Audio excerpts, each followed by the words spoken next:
बिस्मिल्लाहिर्रहमानिर्रहीम, अस्सलाम वालेकुम। हेल्थ टॉक में मैं हूं आपके साथ आपकी मेज़बान फ़लक कादिर। आपको प्रोग्राम में वार्म वेलकम करती हूं। नाज़रीन, आज मैं आपसे बहुत इंपॉर्टेंट टॉपिक पे बात करने जा रही हूं बिकॉज़ आप सबको मालूम है कि इंसानी सेहत का जानवरों की सेहत से क्या इंटरलिंक है और जानवरों से हमें कौन कौन सी बीमारियां मुंतकिल हो सकती हैं। आज हम सिंध एनिमल सर्वेलेंस इंस्टीट्यूट के अंदर मौजूद हैं, जहां पर जो भी एनिमल्स हैं, जो फार्मिंग एनिमल्स हैं, जहाँ से हमें डाइट मिलती है, जहाँ से हमें मिल्क मिलता है, वो सारी चीज़ें इसी इंस्टीट्यूट के थ्रू सर्वेलेंस की जाती हैं। सर्वेलेंस मीन्स कि उसको टेक केयर किया जाता है, उनको देखा जाता है, उनके मेजर्स को देखा जाता है कि कौन से एनिमल्स जो हैं उनको कौन सी बीमारी हो गई है, कौन सा आउटब्रेक हुआ। खुदा न ख्वास्ता अगर कोई बर्ड को कोई आउटब्रेक हो जाता है तो हमारा आपको पता है कि आउटब्रेक की वजह से और बीमारी फैलती है। तो ये सर्वेलेंस जो एरिया है, ये जो हुकूमत सिंध की जानिब से ये बनाया गया है और इसकी बेसिक रीज़न ये है कि किस तरीके से एनिमल्स की हेल्थ को हम अच्छे तरीके से टेक केयर कर सकें। डिफरेंट डिपार्टमेंट्स में जाएंगे, यहाँ पर लैब्स भी बनाई गई हैं, यहाँ पर बहुत सारी और भी फैसिलिटीज़ की गई हैं एनिमल्स के लिए, उनकी सेहत के लिए। वो सब हम आपको बैक टू बैक दिखाएंगे।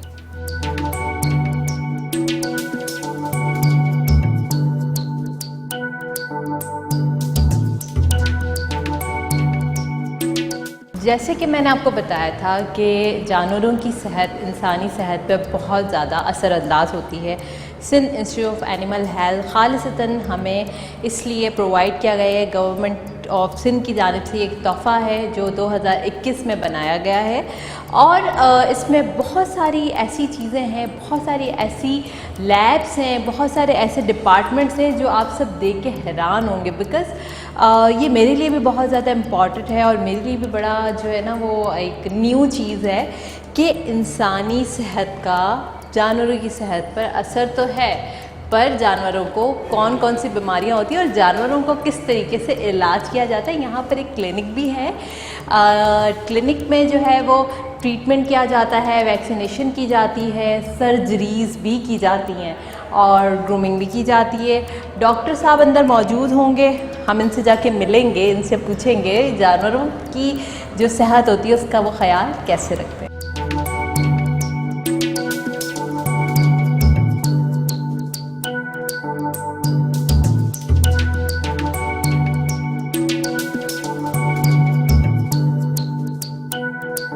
जैसे कि मैंने आपको बताया था कि यहाँ पर जानवरों की सर्जरीज़ भी होती हैं और साथ साथ में वैक्सीनेशन भी होती है। और मेरे लिए काफ़ी इंटरेस्टिंग है बिकॉज़ हम लोग तो मरीज़ देखते हैं एंड यानी कि एडल्ट मरीज़ देख रहे होते हैं, ह्यूमन मरीज़ देख रहे होते हैं, बट एनिमल्स को देखना और उनकी सर्जरीज़ कैसे होती हैं काफ़ी इंटरेस्टिंग होता है। और अगेन मैं कहूँगी कि सिंध हुकूमत की जानिब से ये बहुत अच्छा इक़दाम था कि इन्होंने कितना बड़ा इंस्टीट्यूट जो है वो बनाया है और इसकी सेहत के लिए, जानवरों की सेहत के लिए एक बहुत बड़ा स्टेप लिया है। हमारे साथ डॉक्टर हिरेश मौजूद हैं, he is the deputy director. मैं इनसे पूछूंगी कि किस तरीके से एनिमल्स की हेल्थ के लिए ये यहाँ पर खदमात सर अंजाम दे रहे हैं। अस्सलाम वालेकुम डॉक्टर साहब। डॉक्टर साहब, यहाँ पर एक कैट को जो है वो इंजेक्शन भी लगा रहे थे और काफ़ी इंटरेस्टिंग सा लग रहा है मुझे, बहुत मैं यहाँ पर इंजॉय भी कर रही हूँ, मेरे लिए न्यू चीज़ें भी हैं। डॉक्टर साहब को वार्मली वेलकम कहूँगी। अस्सलाम वालेकुम डॉक्टर साहब, हाउ आर यू? वालेकुम सलाम, I am very fine. Doctor साहब, आप डिप्टी डायरेक्टर हैं, इंचार्ज हैं, एनिमल्स के साथ आपका बड़ा लिंक रहता होगा, तो ज़रा हमारे वीवर्स को बताइएगा कि जानवरों की जो सेहत है उसका इंसानी सेहत पर क्या असर होता है? देखें, बिल्कुल जानवर तो डायरेक्ट रिलेटेड हैं ह्यूमन हेल्थ के, क्योंकि अभी आप देखें जैसे गाय बकरी हम गोश्त के लिए भी इस्तेमाल करते हैं, दूध के लिए भी इस्तेमाल करते हैं, इसके अलावा मुर्गियां हैं, इसके अंडे अगर वो सेहतमंद होगी तो उनकी बाय प्रोडक्ट्स भी सेहतमंद होंगी। इसके अलावा जो हमारा डिवीज़न है वाइल्ड लाइफ एंड पेट्स है, देखें आजकल आपने देखा होगा कि हर जगह डॉग्स, कैट्स, पैरट्स, ईगल्स, हर तरह के एनिमल्स वगैरह पालते हैं घर में लोग, तो उसको बिल्कुल हम यहाँ पे ट्रीट करते हैं। उनकी वैक्सीनेशन, मेजर माइनर सर्जरीज़ और उनकी ट्रीटमेंट वगैरह सभी यहाँ पे ऑन वन। डॉक्टर साहब, एक काफ़ी इंटरेस्टिंग सा सवाल हमारी जब जानवरों का ऑपरेशन किया जाता है यानी कि सर्जरी, तो हम उसको एनेस्थीसिया लगाते हैं, ठीक है, और उसको बेहोश भी कर देते हैं। यहाँ पर एनिमल्स को भी क्या आप वेंटिलेटर पर डालते हैं? आपने बहुत अच्छा क्वेश्चन पूछा। Actually human health is directly proportional to the animal health. जब तक एनिमल्स सही नहीं होंगे, just like as we use dairy products, ठीक है ना, we use meat, we use eggs, ठीक है ना, और जब तक देखे ना उनकी वेलबींग नहीं होगी तो उनका मीट भी अच्छा नहीं होगा, उनके अंडे भी अच्छे नहीं होंगे। और जैसे कि फिशेस हैं, सही है ना, जो भी है ना, उनका वेलबींग होना ज़रूरी है, ठीक है ना। उसके अलावा ये ह्यूमन हेल्थ पे डायरेक्ट इफेक्ट करते हैं। देखो, कभी आप बीमार मुर्गे का गोश्त ना लेना चाहोगे ना खाना चाहोगे, किसी बीमार एनिमल का भी नहीं। तो इसलिए ये बहुत बड़ा सेक्टर है। और देखें, पाकिस्तान एक एग्रीकल्चर बेस्ड कंट्री है और लाइव स्टॉक एक हमारे ज़िंदगी की, कोई ज़िंदगी का आपका ऐसा दिन नहीं होगा जो मिल्क और मिल्क के बाय प्रोडक्ट्स के बगैर गुजरा हो। चाय, दूध, चीज़, मक्खन, मीन्स ये हर चीज़ जो भी है ना बाय प्रोडक्ट्स हैं, ठीक है ना। मिल्क की एनिमल का एक बहुत बड़ा रोल है इकोसिस्टम में। अभी देखें ना, लोग ऐसे एनिमल्स, में आपको मिसाल दूं, actually I am deputy director in wild life and pets. एक गिद्ध जो होता है, वल्चर, लोग समझते हैं कि वो उसकी कोई अहमियत ही नहीं है, लेकिन वल्चर इज़ अ स्कैवेंजर। जो भी जानवर मर जाता है और उसकी जो प्यूट्रिफिकेशन होती है उसको वो नोच के खा के बिल्कुल ही क्लीन कर देते हैं एनवायरनमेंट से। तो इनका एक बहुत बड़ा रोल है। एक्सीलेंट सर, बहुत अच्छी आपने बातें बताई। एंड दैट्स हमें ऐसा लगता है कि हमारी सोच जो होती है वो एक महदूद हद तक ही हम सोचते हैं, कि हम समझते हैं कि इंसानों की सेहत, और हमेशा हम इंसानों की सेहत को ही प्रायोरिटी देते हैं। जबकि हम हेल्थ बजट की भी बात करें, यानी पाकिस्तान में जब हेल्थ बजट की बात की जाती है तो वी आर लाइक हम अपने हेल्थ बजट को बहुत मिनिमम रखते हैं। अब जब एनिमल हेल्थ की बात करें तो फिर तो ऑब्वियस सी बात है वो और ज़्यादा सप्रेस होगा, उनका बजट तो और सप्रेस होगा। तो हमें इस चीज़ पर बड़ा गौर व फिक्र करना चाहिए कि एनिमल की हेल्थ कितनी इंपॉर्टेंट है। और जाहिर सी बात है, आप अगर एनिमल की हेल्थ को देखेंगे, उनकी हेल्थ के ऊपर इन्वेस्ट करेंगे तो जो इंसानों की सेहत है वो डायरेक्टली जो है वो सही होगी। डॉक्टर साहब, यहाँ पर आप एक बिल्ली का ऑपरेशन कर रहे थे और पता नहीं इंजेक्शन भी लगा रहे थे, तो ज़रा बताइएगा कि ये यहाँ पर बहुत ज़बरदस्त इंस्टीट्यूट आप लोगों ने बनाया है और माशाल्लाह से मुझे यहाँ पर आके काफ़ी अच्छा भी लग रहा है। तो कितने एनिमल्स इस तरह आते हैं आपके पास यहाँ पर ट्रीटमेंट के लिए? लोग कितना फोकस्ड हैं? क्या वाकई जब बीमार होते हैं उनके घर के पेट्स या फिर, तो उनको लेकर आया जाता है? बिल्कुल बिल्कुल, यहाँ पे डेली के काफ़ी पेट्स आते हैं, mainly dogs, cats, parrots, eagles, इस टाइप की जो लोगों ने रखी हुई है ना, क्योंकि इनको एक आम जिस तरीके से डॉक्टर वगैरह ट्रीट नहीं करते, we are specialist of these wildlife and pets, तो इसलिए यहाँ पे आते हैं। हम इनकी नॉर्मल ट्रीटमेंट, वैक्सीनेशंस और इसके जो भी मेजर माइनर सर्जरीज़ हैं वो हम इधर परफॉर्म करते हैं। Excellent, okay. तो डॉक्टर साहब देखिए, जैसे कि हमारे पास हेल्थ बजट तो वैसे भी बहुत मिनिमम होता है, तो क्या हम पब्लिक प्राइवेट पार्टनरशिप के थ्रू या फिर इस तरीके से लोग अपने एनिमल्स की ख़ुद भी हिफाजत करें? थोड़ा बहुत जिन लोगों को अल्लाह ताला ने इस चीज़ से नवाजा है, पैसों से नवाजा है, तो क्या वाकई वो लोग भी इस चीज़ को थोड़ा बहुत आकर हेल्प कर सकते हैं?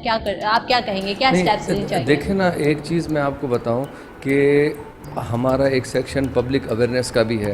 देखिए ना, हर किसी की अप्रोच नहीं होती है। हमारे नंबर ऑनलाइन हैं, तो हम काफ़ी फ़ोन पे भी उनको काफ़ी एक ट्रीटमेंट, देखें ना, फ़र्स्ट एड, एक कोई कैट ज़ख्मी है या कोई बर्ड ज़ख्मी है, actually first aid save the lives.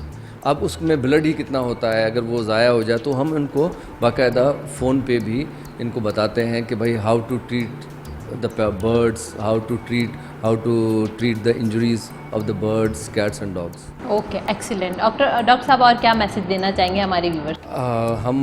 मेरा हमेशा से इनसे बहुत ज़्यादा क्लोजली ताल्लुक़ रहा है, एक हमारी फील्ड भी है, लेकिन मेरा एक मैसेज यही मैं देता हूँ काफ़ी वर्ल्ड एनिमल डे पे भी, कि we need animals, they don't need us, please do care. या एक्सीलेंट, बहुत प्यारी आपने बात की। हमारे साथ डॉक्टर हिरेश मौजूद थे और डॉक्टर साहब ने बड़ी हमें अच्छी बातें बताई रिगार्डिंग द एनिमल हेल्थ के।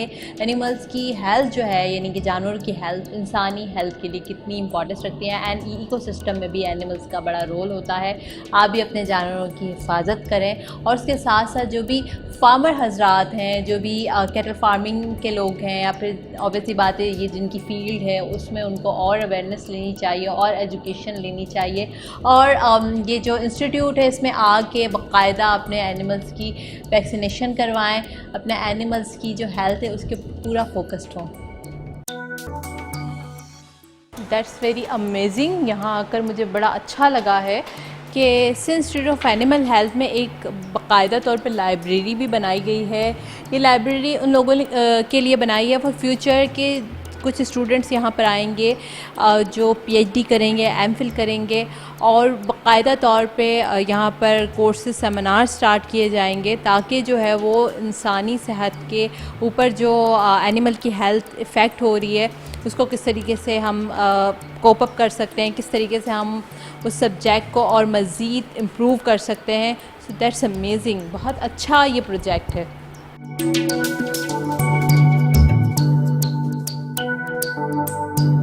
That's amazing, excellent. स्टरलाइजेशन का भी बाकायदा तौर पे यहाँ पर ख्याल किया जा रहा है कि किस तरीके से जो है वो शूज़ कवर पहन के और हम जो है वो एरिया को कवर करने जाएंगे। और यहाँ पर जो भी वैक्सीनेशन का अमल हो रहा है, किस तरीके से वैक्सीन बनाई जा रही है एनिमल्स के लिए, हम बाकायदा ये भी देखेंगे। मैं यहाँ पर पोस्टमार्टम एरिया में मौजूद हूँ जहाँ पर आफ्टर द डेथ, एनिमल की डेथ होने के बाद उनका पोस्टमार्टम किया जाता है। पोस्टमार्टम इसलिए किया जाता है कि कोई भी एनिमल, कोई भी बर्ड किस वजह से उसकी मौत वाक़ई हुई है और उसको कौन सी बीमारी थी। ये बहुत इम्पॉर्टेंट है कि खुदा न खास उसको कोई न्यू बीमारी हुई है, कोई न्यू आउटब्रेक हुआ है तो उसको बाकायदा तौर पे उसका पूरा सर्विलेंस किया जाता है और दूसरे एनिमल्स भी थोड़ा उससे दूर किए जाते हैं ताकि उन एनिमल्स को वो बीमारी ना हो जाए। और खुदा न खास कोई एनिमल ऐसा है जिसको कोई इन्फेक्शियस डिजीज़ हो गई तो वो जाहिर सी बात है जब इंसान खाएंगे तो इंसानों की सेहत पर भी बड़े नेगेटिव इम्पैक्ट पड़ेंगे। सर्जरी हो रही है यहाँ पर, हम ज़रा पूछते हैं। जी अस्सलाम वालेकुम। आप क्या यहाँ पर पोस्टमार्टम करें? जी मैं पोस्टमार्टम करता हूँ। ये जो बर्ड आपके पास आया है इसको क्या बीमारी हुई थी?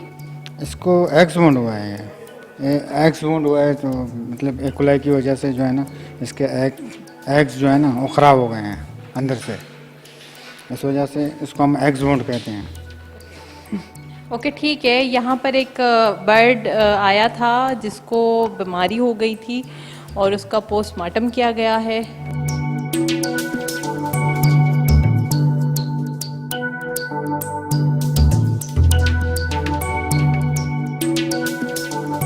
अभी मैं बायोलॉजी सेक्शन में मौजूद हूँ। यहाँ पर कुछ एग्स हैं जिनको इंक्यूबेशन पीरियड में रखा जाता है और बाकायदा तौर पे काफ़ी डेवलप किस्म की ये लेबॉर्ट्री है और इसमें जो है वो हम बात करेंगे कि किस तरीके से ये फोकस्ड होते हैं, किस तरीके से एग डेवलपमेंट पर ये काम करें। जी अस्सलाम वालेकुम। अस्सलाम वालेकुम। सर मुझे आप बताएंगे ज़रा ये इसमें आप क्या करते हैं?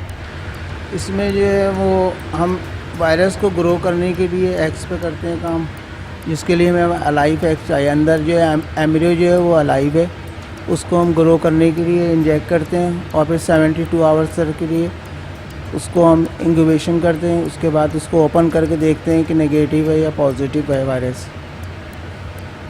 इनको ये इंक्यूबेशन पीरियड में एग के थ्रू जो है वो वायरस की ग्रोथ को मेजर किया जाता है कि वायरस जो है वो मौजूद है कि नहीं मौजूद। अच्छा, एक और सेशन है, this is a molecular biology session. इसमें भी हम जो है वो देख सकते हैं कि काफ़ी अच्छी डेवलप मशीन्स मौजूद हैं और काफ़ी जो है अच्छा इस पर सेटअप हुआ है और बड़ा ज़बरदस्त किस्म का ये एनवायरनमेंट है।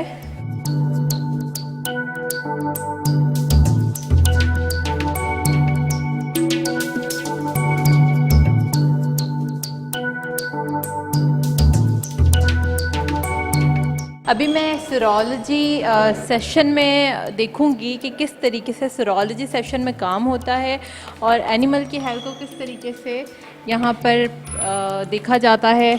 आ जाते हैं, आइए मेरा कैमरा आपको दिखाएगा। जी अस्सलाम वालेकुम।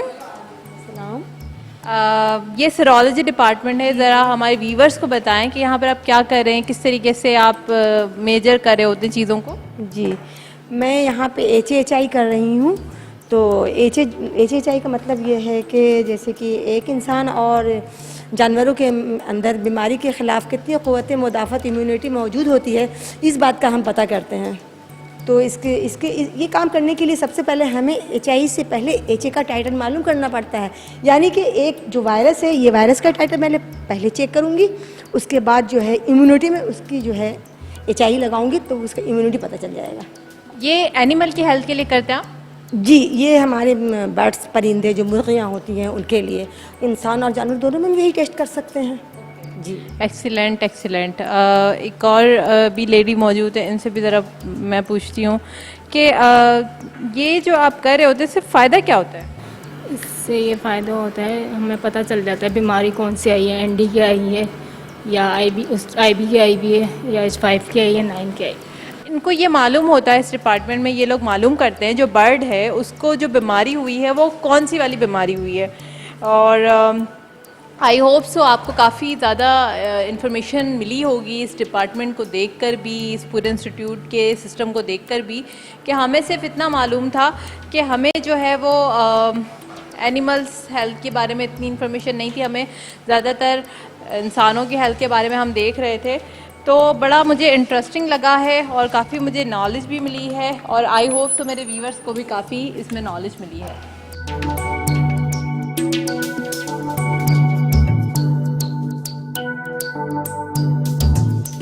जैसे कि आपने सीरोलॉजी डिपार्टमेंट देखा, वायरोलॉजी डिपार्टमेंट देखा, पोस्टमार्टम एरिया देखा, और हमने सारी डॉक्टर हरीश से भी हमने काफ़ी मालूमात ली। अब मैं जो मौजूद हूँ मॉलिक्यूलर बायोलॉजी डिपार्टमेंट में मौजूद हूँ। यहाँ पर मैं देखती हूँ कि किस तरीके से ये लोग काम कर रहे हैं, किस तरीके से ये लोग अपनी खिदमत सर अंजाम दे रहे हैं।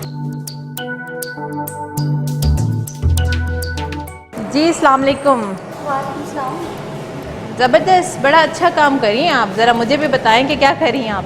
जी, यहाँ पे बैक्टीरिया कल्चर होता है। यहाँ पे बर्ड्स की सेल खिलाते हैं, मुख्तलिफ शेड के आते हैं, फार्मर के भी आते हैं, शेडों के भी आते हैं। हम कल्चर एंड सेंसिटिविटी लगाते हैं, एंटीबायोटिक डिस्ट्रिक्ट लगाते हैं।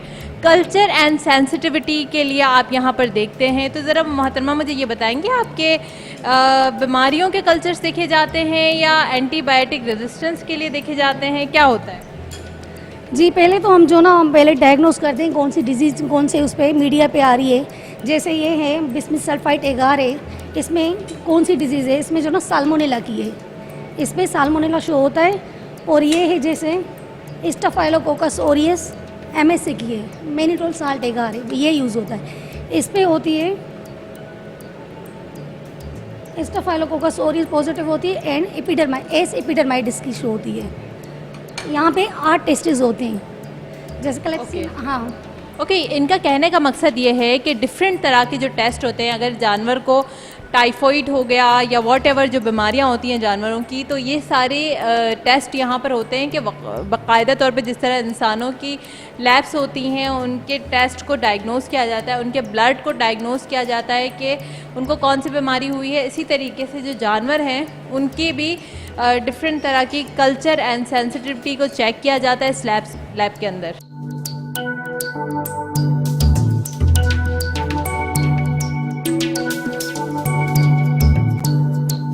जैसे कि हमने मॉलिक्यूलर बायोलॉजी डिपार्टमेंट देखा, वायरोलॉजी डिपार्टमेंट देखा, एंड इसके अलावा पैथोलॉजी भी देखी, और साथ साथ में हमने डॉक्टर साहब को ट्रीटमेंट करते हुए भी देखा कि इस इंस्टीट्यूट के अंदर किस तरीके से वो बाकायदा तौर पे पूरा वही ट्रीटमेंट हो रहा होता है जिस तरीके से इंसानों का ट्रीटमेंट हो रहा है, पोस्टमार्टम भी हो रहा होता है। इसके साथ साथ जो है वो जो एनिमल्स की लैब्स होती हैं वो भी बाकायदा तौर पे हो रही होती हैं। सो दैट्स अमेजिंग, बहुत अच्छा लगा मुझे। आपको और मज़ीद भी इंफॉर्मेशन प्रोवाइड करेंगे regarding the institute, regarding the animal health. एक ब्रेक की जानिब चलते हैं, देखते रहिए health talk. Welcome back after the break. आज हम Sindh institute of animal health में मौजूद हैं। आपको डिफरेंट हमने डिपार्टमेंट्स दिखाए, मॉलिक्यूलर बायोलॉजी, वायरोलॉजी, एंड इसके अलावा जो पोस्टमार्टम एरिया भी दिखाया, और काफ़ी इंटरेस्टिंग चीज़ें हमने देखी कि एनिमल्स की हेल्थ को किस तरीके से सर्वेलेंस किया जाता है। और मैं अगेन कहूँगी thank you so much Sindh government का कि इन्होंने इतना अच्छा इक़दाम लिया है और एनिमल्स की हेल्थ को बाकायदा तौर पे इन्होंने सर्वेलेंस के लिए कितना बड़ा इंस्टीट्यूट बना लिया है। अभी हमारे साथ जो है वो गेस्ट भी मौजूद हैं और इस इंस्टीट्यूट के डायरेक्टर साहब हैं। हमारे साथ जो अभी मौजूद हैं डॉक्टर नज़ीर हुसैन कलोड़ो साहब मौजूद हैं। He is the gold medalist. इनकी क्वालिफ़िकेशन है DVM, MSc, MBA, PhD from Germany. और डॉक्टर साहब की काफ़ी नॉलेज है, काफ़ी प्रोग्राम्स हम हमारे साथ करते रहे हैं। इनसे हम पूछेंगे कि ये जो इंस्टीट्यूट बना है इसकी बनाने का मकसद क्या था, और जब आपने ये इंस्टीट्यूट बना लिया तो क्या गोल्स आपने अचीव किए हैं। जी अस्सलाम वालेकुम डॉक्टर साहब। वालेकुम सलाम। मैं मेट्रो वन न्यूज़ का बहुत तहे दिल से शुक्रगुजार हूँ कि आपने हमारे लिए टाइम निकाला और ख़ास सुबह इंस्टीट्यूट को विज़िट कर रहे हैं और उस पर हम बात कर रहे हैं। बहुत शुक्रिया आप लोगों का। डॉक्टर साहब माशाल्लाह से आप काफ़ी क्वालिफाइड हैं और काफ़ी एक बड़ा ये मेजर आपने लिया है रिगार्डिंग द एनिमल हेल्थ। हमेशा हम इकोसिस्टम की जब बात करते हैं तो इकोसिस्टम में एनिमल्स की जो हेल्थ है वो बड़ा इम्पोर्टेंस रख रही होती है।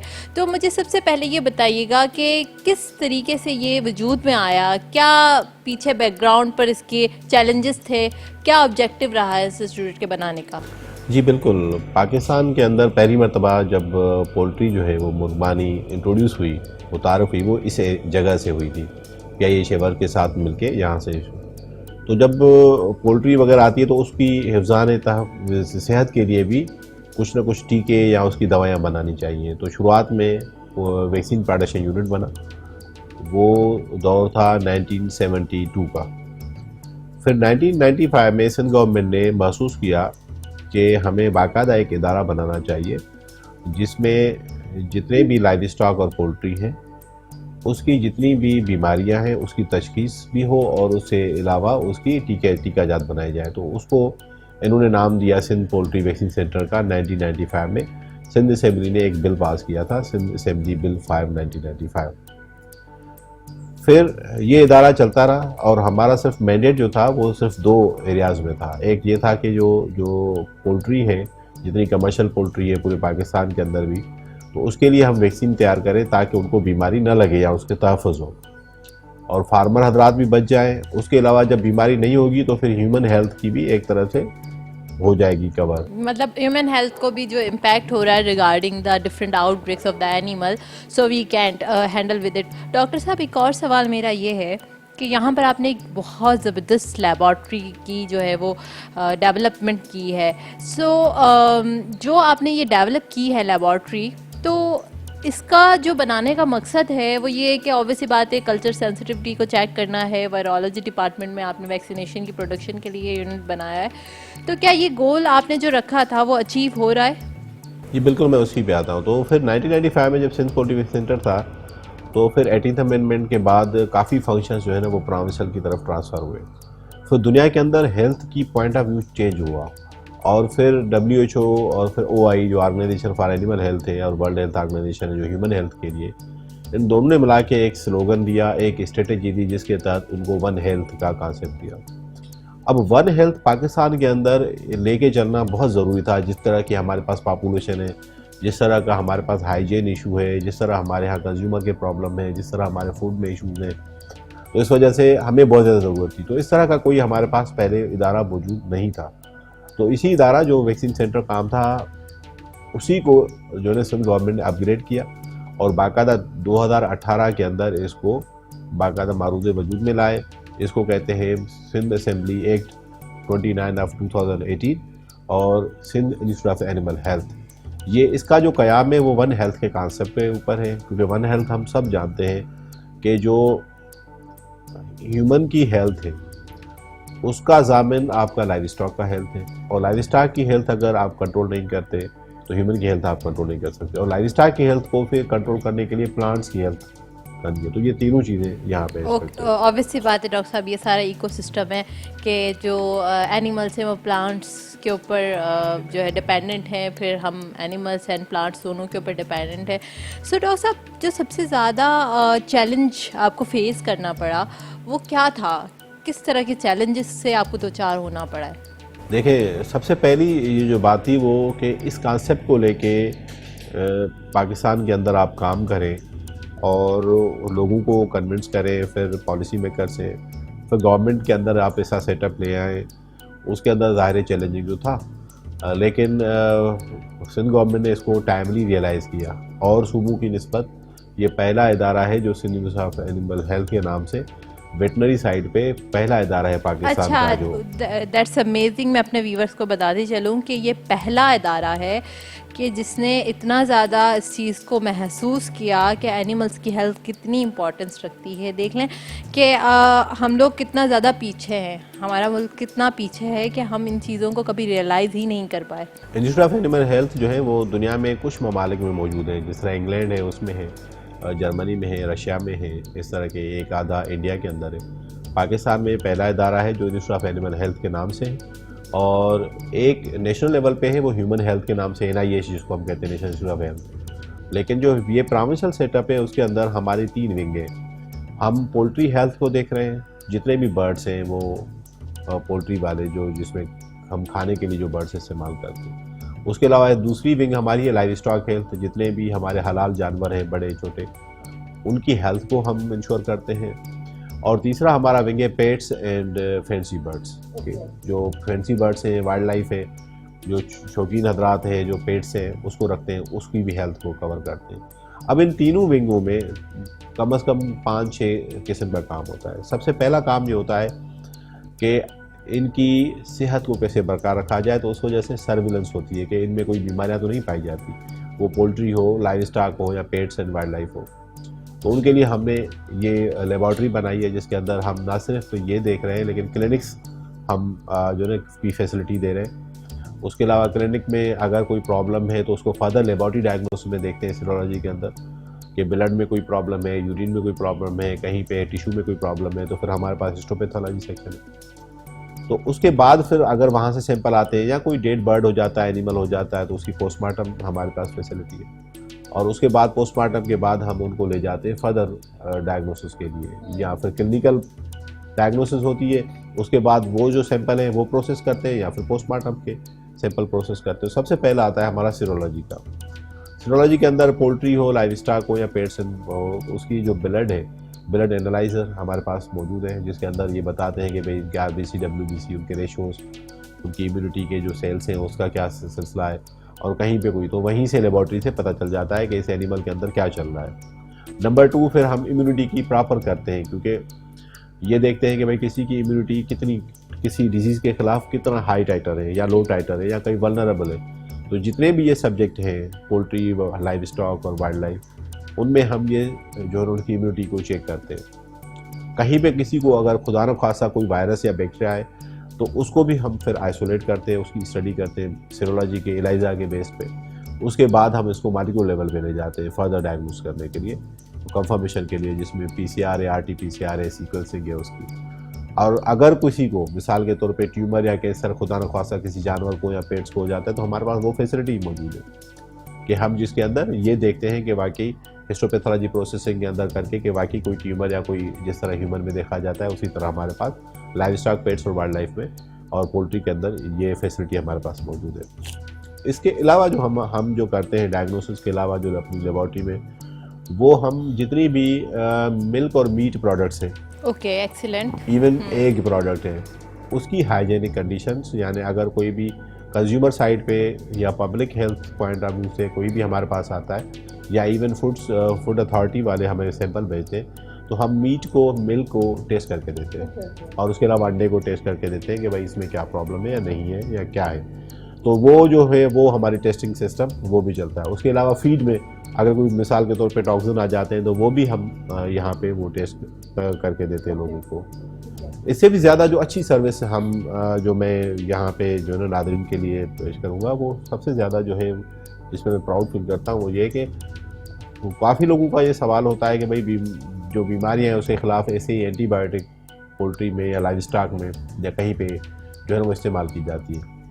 हम क्या करते हैं कि प्रॉपर उसकी बैक्टीरिया या जो भी है उनकी फंगस वगैरह वो आइसोलेट करते हैं और उसकी कल्चर सेंसिटिविटी लगाते हैं। फिर हम लोगों को ये बताते हैं कि भाई इसमें ये एंटीबायोटिक इफेक्टिव है, बजाय कि आप आंखें बंद करके अंधाधुंध कोई एंटीबायोटिक या कोई मेडिसिन यूज़ करें, उसमें आपका खर्चा ही बढ़ेगा और फिर प्रॉब्लम भी होगा। तो इस वजह से ये कि हम उसको कल्चर सेंसिटिव करके स्पेसिफिकली हम ये बताते हैं। अगर हमारे पास दूध का सैंपल आता है तो कंपोजिशन भी हम उनको बता दें कि इसमें इतना पानी है, इतनी फैट है, इतनी प्रोटीन है और इसमें ये। ओके डॉक्टर साहब, बड़ा जो है इम्पॉर्टेंट आपने बताया।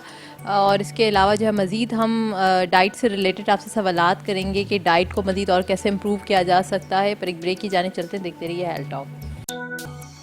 Welcome back after the break. आज हम Sindh institute of animal health में मौजूद हैं और हमने काफ़ी एरियाज़ कवर किए रिगार्डिंग योर नॉलेज, आप लोगों की नॉलेज के लिए कि किस तरीके से एनिमल्स की हेल्थ पर काम हो रहा है, वैक्सीनेशन के ऊपर काम हो रहा है, और अगर आपके एनिमल्स बीमार हैं तो आप इजीली यहाँ पर लेकर भी आ सकते हैं। डॉक्टर नज़ीर हुसैन कलहरों साहब हमारे साथ मौजूद हैं, उनसे हम काफ़ी सवालात कर रहे थे कि इस इंस्टीट्यूट को क्यों बनाया गया, ये वजूद में क्यों आया, और जो चैलेंजेस एंड ऑब्जेक्टिव थे क्या हमने उसको अचीव किया।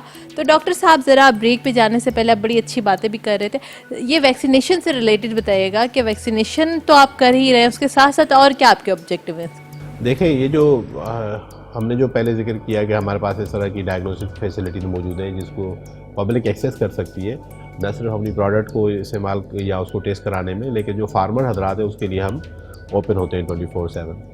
अच्छा, उसके अलावा ये जो इदारा जो है ना वो मशहूर है, वो है वैक्सीन मैन्युफैक्चरिंग या टीकाजात, क्योंकि ना सिर्फ डिजीज़ को डायग्नोस करना होता है लेकिन उसका सलूशन भी तो देना होता है ना। तो ये इदारा पाकिस्तान का 50 साल से, ठीक है, पाकिस्तान में ये वैक्सीन मैन्युफैक्चरिंग का वायरल साइड पे पायोनियर माना जाता है, जो भी वायरल डिजीज़ है। तो इस वजह से जितनी भी पोल्ट्री की डिजीज़ है जो भी प्रीवेलिंग है पाकिस्तान के अंदर, हम उसकी सब के लिए टीकाजात और मुख्तलिफ कॉम्बिनेशन के साथ बनाते हैं।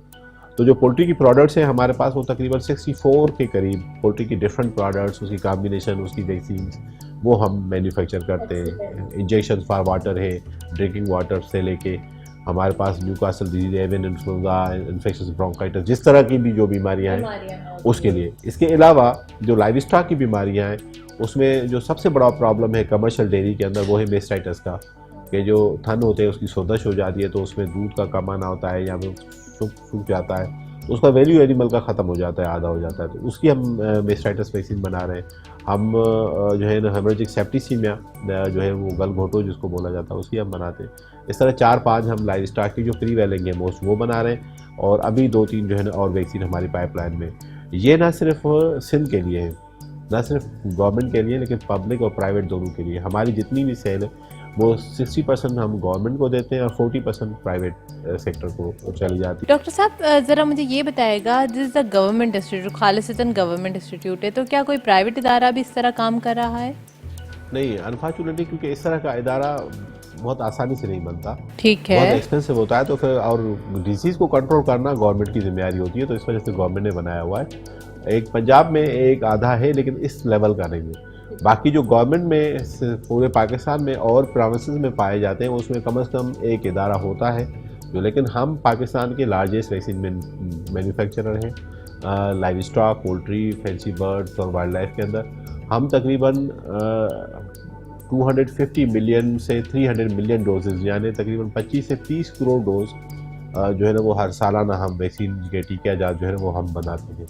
और वो अगर रेशो के हिसाब से देखा जाए तो ओवरऑल पाकिस्तान में जितनी वैक्सीन इस्तेमाल होती है उसका 30% हम कवर कर रहे हैं, और हमारी जो वैक्सीन है वो 54% जो है ना वो यहाँ पे सिंध में इस्तेमाल हो रही है, और 32% के करीब पंजाब में हो रही है, फिर आज़ाद कश्मीर है, KPK है, और फिर बलूचिस्तान है। तो पूरे पाकिस्तान में हम इसको कवर दे रहे हैं, जितने भी लाइव स्टॉक के हैं या पोल्ट्री फार्मर हैं। और बहुत ज़्यादा वैक्सीन ये जो है वो सब्सिडाइज रेट पे होती है, कि कमर्शियल रेट में नहीं है। अगर आप इंपोर्टेड वैक्सीन लेंगे उनमें 2-3 और नुकसानात भी हैं, कि वो नया वायरस बाहर वाला जो डिजीज़ है वो लेके आते हैं, उसके अलावा वो एक्सपेंसिव भी बहुत ज़्यादा होती है। तो इस वजह से फार्मिंग को प्रमोट करने के लिए ये इदारा जो है ना वो दिन रात मेहनत कर रहा है, और जो मुख्तलिफ टीका जाते हैं, जो भी बायोलॉजिकल प्रोडक्ट्स हैं वो हम प्रोड्यूस कर रहे हैं, मैन्युफैक्चर कर रहे हैं, फार्मर को बिल्कुल सस्ते दामों पे हम वो मुहैया कर रहे हैं। मुहैया करें। ओके डॉक्टर साहब, फार्मर हजरात जो हैं वो कितना मुस्तफ़ीद हो रहे हैं आपकी सर्विस से? लेबॉर्ट्री में कितने टेस्टिंग आ रही है बाकायदा तौर पे कि कोई एनिमल बीमार हुआ तो फार्मर हजरात आपके पास ब्लड टेस्टिंग के लिए लेकर आया या उसका चेक करवाया? यहाँ पे जिस जगह पे हम बैठे हुए हैं तो यहाँ पे फैंसी बर्ड्स और जो एक्सपोर्ट वाले हैं जो यहाँ पे टेस्टिंग कराए, क्योंकि जब भी आप किसी जानवर को एक्सपोर्ट करते हैं तो यहाँ से टेस्टिंग कराना ज़रूरी होता है, वो बहुत ज़्यादा आ रहे हैं। जो बड़े जानवर हैं उसको कम लेके आ रहे हैं, क्योंकि बड़े जानवरों की सहूलत हमारी मुख्त डिपार्टमेंट की तरफ से मुख्तलिफ जगहों पे है। तो यहाँ पे फैंसी बर्ड्स, पेट्स, खासतौर पे डॉग है, कैट है और ईगल है, किसी के पास पैरट्स हैं, किसी के पास फिंचेस हैं, ये करते हैं। या जो एक्सपोर्ट करने के लिए तैयार होता है तो वो यहाँ से टेस्टिंग कराता है कि ये डिजीज़ फ्री जानवर है, यहाँ बर्ड है, इसको हम एक्सपोर्ट करते हैं। सबसे ज़्यादा फ़ायदा ये उठाते हैं। दूसरे नंबर पे ये फ़ायदा उठाने वाले कमर्शियल डेयरी वाले और वो लोग हैं जो अपना दूध वगैरह यहाँ पे बेच के उसकी जो है ना वो एनालिसिस कराते हैं, और उसके अलावा उसमें कोई डिजीज़ वगैरह कोई वायरस बिकता है तो वो कराते हैं। फिर कमर्शियल जो बड़े बड़े डेयरी फार्म है वो हमें सैंपल भेजते हैं कि भाई कोई जानवरों में कोई हो तो नहीं रहा। लेकिन हमारे इस इदारे की कोई 7 छोटे लेबॉर्ट्रीज़ बनी हुई हैं मुख्तलिफ अज़ला में।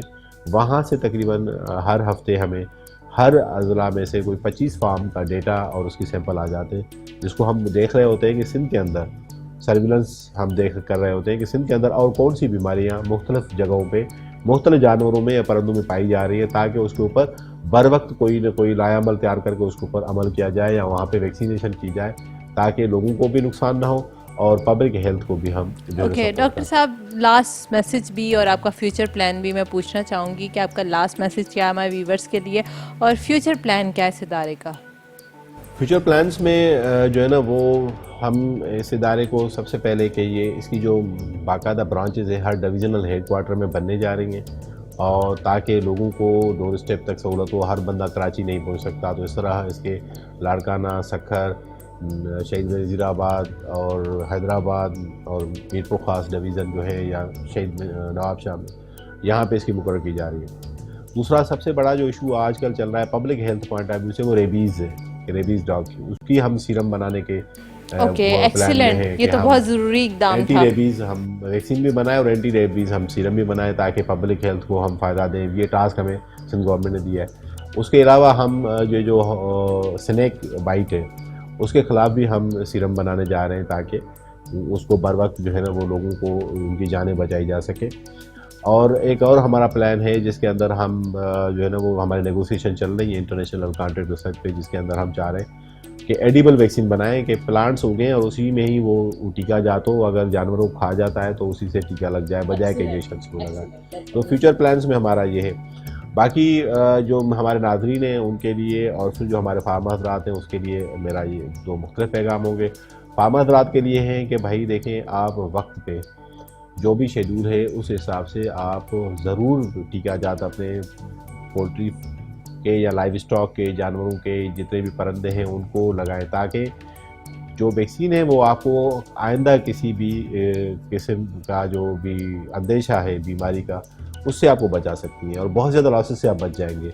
अगर वैक्सीन नहीं करते ख़ास तौर पे वायरल डिजीज़ के अंदर, तो फिर तो आपके पास कोई चांस ही नहीं है कि उसको बाद में कोई ट्रीटमेंट कर सकें, तो बहुत ज़्यादा नुकसान हो जाते हैं। वैक्सीन गवर्नमेंट ने इस तरह के इदारे बना के बहुत ही सस्ते दामों में लाइव स्टॉक की वैक्सीन, पोल्ट्री की वैक्सीन कोई 10 पैसा 5 पैसा एक डोज पड़ जाता है, कहीं कहीं पे 2 रुपया पड़ जाता है। तो बहुत सस्ती वैक्सीन है, इसको बर वक्त लगाएं और पूरे जानवरों को लगाएं, ताकि जो भी अंदेशा है बीमारी का आने का वो ख़त्म हो जाए और कम अज़ कम जो है ना सेहत याफ्ता जो है ना सेहतमंद ग़िज़ा वो मुहैया हो सके पब्लिक को। और पब्लिक के लिए ये कि जानवरों की जितनी भी प्रोडक्ट्स है वो गवर्नमेंट अपने लेवल पे और इस तरह के इदारे हम बहुत ज़्यादा कोशिश करते हैं कि आपको सेहत अफ़ज़ा वो चीज़ें मिलें।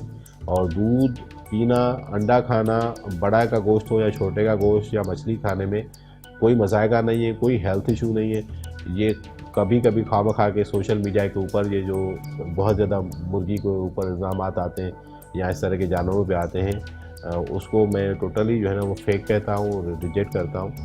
ठीक है, कहीं कहीं पे हल्के फुल्के इशूज़ होते हैं, लेकिन वो टेक्निकली लोगों से ही पूछा जाए तो मैं समझता हूँ आपकी प्रॉपर रहनुमाई हो पाएगी। इस वजह से पाकिस्तान को सेहतमंद बनाना है तो जो भी हमें कुदरत ने नेमतें दी हैं ग़िज़ाई हवाले से, उनको सबको भरपूर नमूने से आप इस्तेमाल करें। Thank you so much doctor साहब, आपके वक्त का आपने बहुत इंपॉर्टेंट बातें हमें बताई, हमारे व्यूवर्स को बहुत इंपॉर्टेंट बातें बताई। और सबसे अच्छी बात जो मुझे लगी है, सबसे पहले तो ये जो इक़दाम गवर्नमेंट ऑफ सिंध ने लिया है वो बहुत अमेजिंग है। और मैं काफ़ी ख़ुद भी यहाँ पर आके बहुत मतलब मेरा इंटरनली फीलिंग्स कह रही थी कि वाकई ये इदारा आगे जाके हमारे लिए बड़ा जो है यूज़फुल हो सकता है। और साथ साथ में जो है डॉक्टर साहब ने अभी जो हमें मैसेज दिया रिगार्डिंग मिस एंड मिसकॉन्सेप्शन के, कि हम लोग डिफरेंट तरीके से बातें सुनते रहते हैं कि मुर्गी के अंदर कोई बीमारी आ गई, या जो काव है या बफेलोज उनको इंजेक्शन लगाए जाते हैं तो मीट जो है वो अच्छा नहीं होता, तो मीट ना खाएं, तो चिकन ना खाएं। तो इस तरीके से हम वैसे भी हमारे पास खाने के लिए क्या है, अगर हम इन चीज़ों को भी अवॉइड करेंगे तो कैसे हम अपनी न्यूट्रिशनल जो भी कैलोरीज़ हैं उसको सफिशेंट कर पाएंगे। सो आई होप सो आप सब ने ये प्रोग्राम बहुत पसंद किया होगा। अपनी मेज़बान फलक कादिर को इजाज़त दीजिएगा। बहुत शुक्रिया। अल्लाह हाफ़िज़।